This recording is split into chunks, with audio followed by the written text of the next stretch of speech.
Per daug lengvos rungtynės kaip sezono pabaigai. Nu jo, nesitikėjom tokių iš tikrųjų lengvų rungtynių, gal tas greitas įvartis daug ką padarė.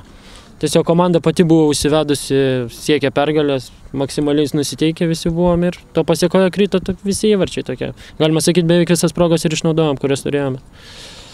Progų atrodo dar buvo ir daugiau. Buvo, bet tiesiog realizacija tikrai, manau, nėra bloga, kai 8 įvarčius įmušėm. Gan. 7 net. Aš jau persiskaičiau. Matot, kai tiek krenta, jau galvoju, kad 8. Robertai, atvykai čia į Šiaulių komandą vidury metų.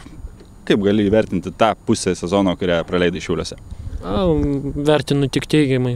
Gerai, iš tikrųjų įsiliejau į kolektyvą, keletą įvarčių įmušiau. Komanda šiltai priėmė.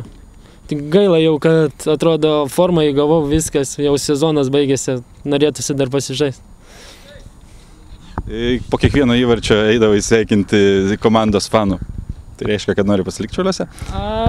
Nežinau, sakau, laikas parodys. Tiesiog, kiek buvau komandų, gerai sueidavau su fanais ir tiesiog jiems savo duoklę atiduodu. Ir pusę įvarčio jiems skiriu. Taip pat klausimą noriu užduoti tavo Igoris. Igor, вопрос. Хочешь мне какой вопрос задавать? Куда сегодня пойдем? Сегодня пойдем посидеть где-то. Думаю, Катпеделя, а потом, не знаю. Может быть, в боулинг поиграем? Да, может быть. Герой. Я хочу один. Как думаешь, как свой сезон ты здесь, в Šiauliai? Нормальный? Ну, конец, да.